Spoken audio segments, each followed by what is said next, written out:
راضی برضائے رب، رب کی رضا پر راضی رہنا. یہ بات کہ جو بھی کچھ ہوا یا ہوگا وہ اذن رب کے بغیر نہ ہوا ہے نہ ہو سکتا ہے. یہ تو ایمان کا منطقی تقاضا ہے.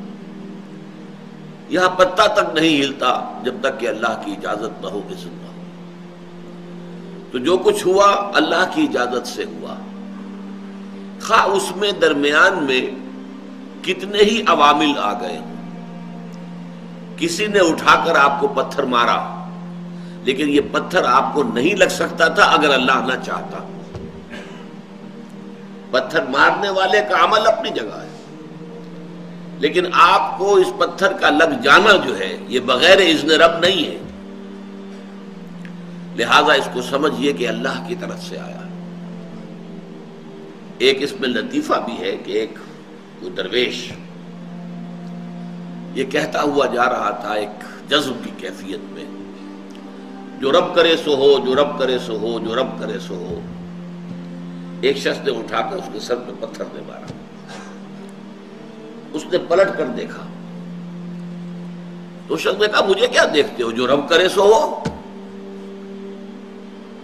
اس درویش نے جواب دیا کہ یہ پتھر مجھے تو رب کے مارے ہی لگا ہے، لیکن میں دیکھ یہ رہا تھا کہ بیچ میں منہ کس کا کالا ہو گیا، کس نے اپنے لیے جو ہے وہ عذاب اللہ کا کما لیا. ورنہ مجھے بہرحال یہ پتھر لگا ہے تو اس میں اذن رب شامل ہے. اچھا، اب جو شے اذن رب سے ہو رہی ہے، بندہ مومن کا اگر اپنا تعلق اللہ کے ساتھ مخلصانہ ہے، اس میں منافقت نہیں ہے، اس میں ریا نہیں ہے، اس میں دھوکہ نہیں ہے، اس میں فریب نہیں. مخلصین لہ الدین، تو اللہ تعالیٰ کا تعلق بھی اس کے ساتھ ریسیپروکیٹ کرتا ہے. اللہ تعالیٰ انا عند ظن عبدی بی، حضور یہ اللہ کا قول ہے حدیث قدسی میں کہ میرا بندہ میرے بارے میں جو کچھ گمان کرتا ہے میں وہی سلوک اس کے ساتھ کرتا ہوں. اللہ تعالیٰ بھی مخلص ہے. اللہ تعالیٰ کی مرضی کے بغیر کچھ نہیں ہو سکتا، تو یقیناً جو کچھ ہوا ہے اس میں میرے لیے خیر ہے. چاہے فوری طور پر مجھے ناگوار گزرا ہے، مجھے تکلیف ہوئی ہے، میرے لیے یہ شے جو ہے ناپسندیدہ ہے، لیکن ان دی لانگ رن مجھے یقین ہے کہ اس میں خیر ہے. بیدک الخیر انک علی کل شیء قدیر. اے اللہ تیرے ہاتھ میں خیر ہی خیر ہے، تو ہر چیز پر قادر ہے. اچھا، جو ہوگا وہ بھی اذن رب کے بغیر نہیں ہوگا. یہی تصور اس کے بارے میں ہونا ضروری ہے. اسی کا نتیجہ یہ نکلتا ہے جس کو قرآن مجید بار بار کہتا ہے، بار بار کہتا ہے، بار بار کہتا ہے، لا خوف علیہم ولا هم یحزنون. کیا مطلب اس کا؟ نہ ان پر کوئی خوف ہے نہ حزن سے دو چار ہوتے ہیں. عام طور پر یہ سمجھا جاتا ہے کہ یہ آخرت میں ہوگا. آخرت میں تو بتمام و کمال ہوگا، دنیا میں بھی ہوتا ہے. خوف کس بات کا بھائی؟ ہوگا وہی جو میرا رب چاہے گا. وہ میرا دوست ہے، میں اس کا ولی، وہ میرا ولی. الا ان اولیاء اللہ لا خوف علیہم ولا هم یحزنون. جو اللہ کے ولی ہوتے ہیں، اللہ کے دوست ہوتے ہیں، ان کے نہ کوئی خوف ہوتا نہ حزن ہوتا. خوف کس بات کا؟ ہوگا وہ جو اللہ چاہے گا، اور جو کچھ اللہ چاہے گا اس میں کوئی نہ کوئی خیر ہوگا، چاہے فوری طور پر مجھے نظر نہ آئے.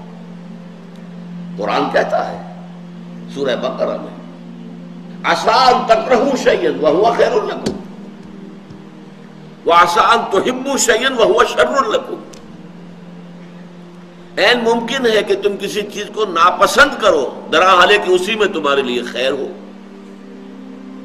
اور عین ممکن ہے کہ تم کسی چیز کو پسند کرو درحالے کہ اس میں تمہارے لیے شر ہو.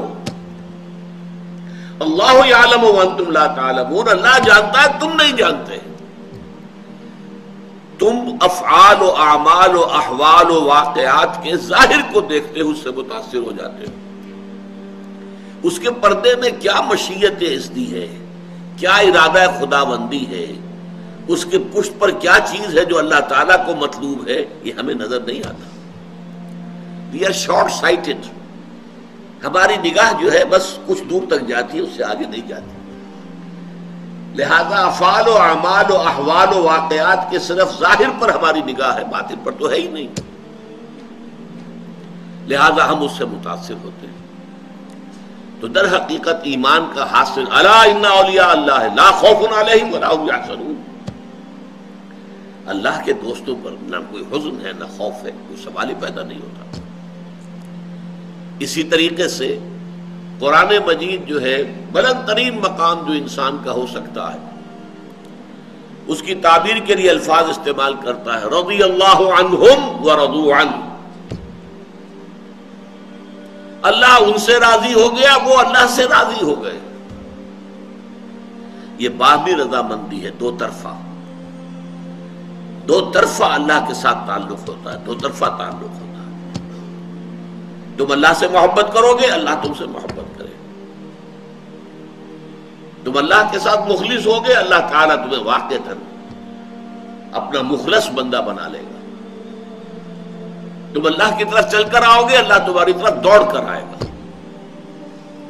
تم بارش بناؤ گے، اللہ ہاتھ بڑھائے گا. تم اسے محفل میں یاد کرو گے، اللہ اس سے کہیں بہتر محفل میں تمہارا تذکرہ کرے گا، ملائکہ مقربین کی محفل میں. تم اللہ کو اپنے دل میں یاد کرو گے، اللہ اپنے جی میں تمہیں یاد کرے گا. یہ دو طرفہ معاملہ ہے. تم اللہ کی مدد کرو گے، اللہ تمہاری مدد کرے گا. ان تنصروا اللہ ینصرکم ویثبت اقدامکم. اگر تم اللہ کی مدد کرو گے، اللہ کی مدد سے مراد کیا؟ اللہ کے دین کی مدد، اس کی نصرت. اللہ تمہاری مدد کرے گا. یہ رضی اللہ عنہم ورضوا عنہ سورہ مائدہ میں بھی آ رہا ہے، سورہ توبہ میں، سورہ مجادلہ میں، سورہ بینہ میں 4 مرتبہ.